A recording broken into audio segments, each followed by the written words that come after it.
Você sabe o que é gramscismo? São ideias provenientes do filósofo comunista marxista italiano Antonio Gramsci. Fundou a tese de que para implementar o socialismo numa sociedade, o melhor caminho é ir alterando aos poucos a estrutura de todas as instituições humanas, incluindo as religiosas, educacionais, morais, culturais, jurídicas, governamentais e midiáticas da mídia. Uma sociedade culturalmente e moralmente fraca é muito mais vulnerável a presenciar revoluções de qualquer tipo.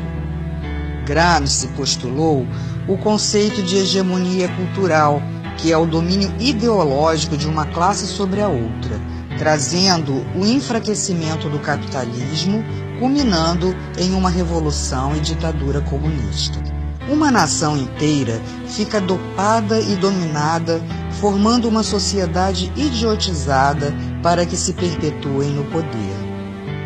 O gramscismo vem sendo adotado em vários países da América do Sul, como Bolívia, Chile, Nicarágua, Argentina, Uruguai, Peru, Guianas, Venezuela e Brasil. Aqui se tornou mais forte no governo de Fernando Henrique Cardoso, quando este permitiu a criação do Foro de São Paulo, proposto por Lula e Fidel Castro. Essa doutrina está sendo inserida em doses homeopáticas na veia da sociedade, e muitos não acreditam que estejam contaminados.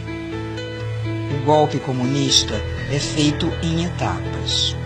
Primeira etapa: um governo populista. Essa fase pode ocupar várias presidências do mesmo partido ou da mesma coalizão. Assistencialismo. Ao aumento de bônus familiares por filhos, grávidas, planos de emergência, bolsas, etc. Objetivo: votos de cabresto na próxima eleição e controle sobre a classe pobre.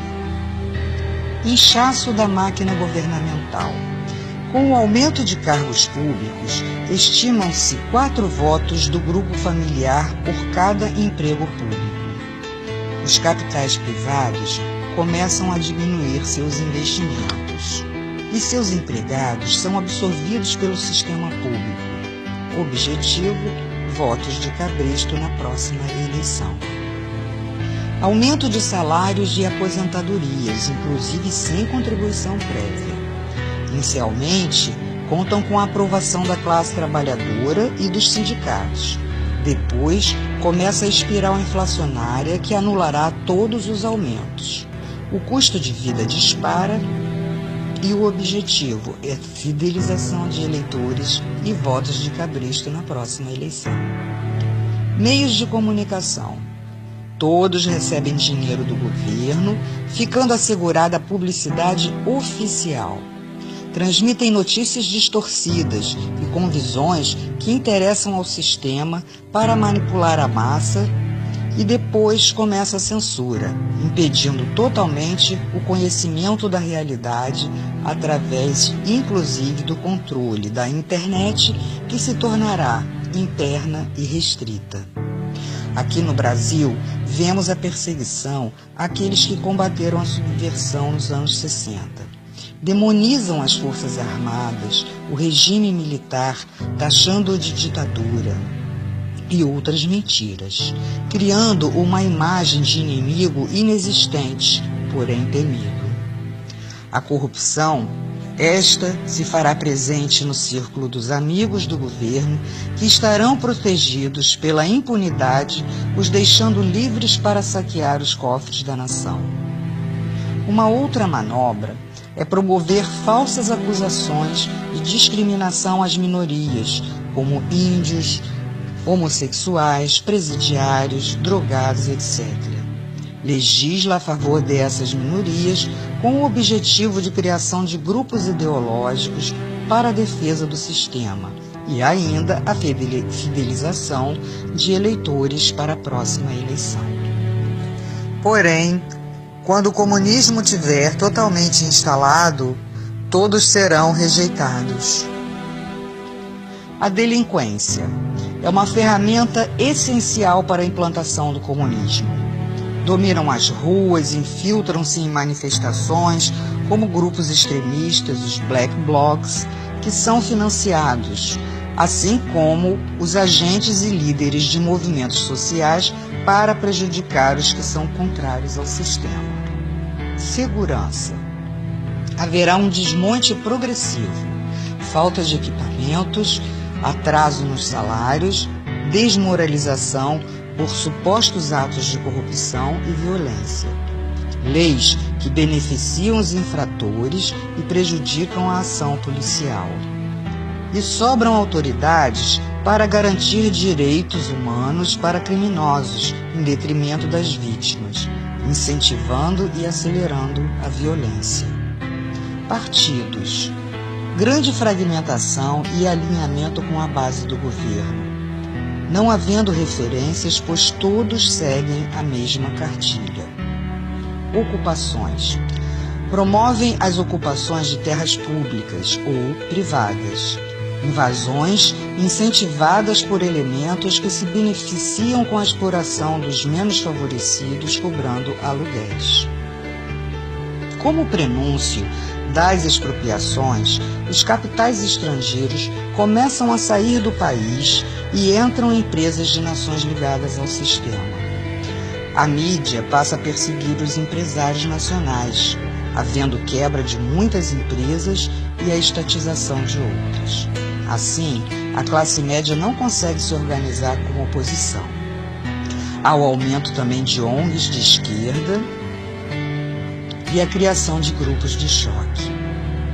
Na educação, a criação de novas universidades, diplomas à vontade, facilidades a grupos que sustentem ideologicamente o sistema e promovem ensinamentos distorcidos. A essa altura, o nível educacional é muito baixo para que se mantenha o povo na ignorância e sob controle do Estado. Cria-se a classe braçal do proletariado. Impostos. Oneram os trabalhadores com a alegação de que a finalidade confiscatória é para a redistribuição da riqueza. Porém, serve apenas para manter e financiar as gordas contas do governo, mantendo luxos e ostentações. O narcotráfico. Através dele se dá a deteriorização, principalmente dos jovens. As organizações criminosas movimentam uma grande quantidade, onde o acobertamento se dá, inclusive no tráfico de armas. Sindicatos. A princípio, formados com o intuito de coibir greves através de acordos com o governo. Posteriormente, os dirigentes não alinhados com o sistema se retiram das centrais sindicais na tentativa de formarem centrais dissidentes, sem a menor possibilidade de êxito. Saúde. Criação do sistema único com crescente diminuição da qualidade e precário atendimento, utilizado pela maior parte da população. As prestadoras privadas, com a inflação crescente, altos custos e encargos, acabam sendo obrigadas a vender suas empresas ou então serão estatizadas. O efeito é um grande colapso na saúde. Segunda etapa. Destruição da classe média, fazendo-a culpada pela pobreza dos outros, culpada pela discriminação. Ela, temerosa, não consegue fazer frente ao sistema. Constituição. Várias modificações são feitas, criando lei da mordaça, do aborto, da censura, perseguição aos opositores, legalização da maconha.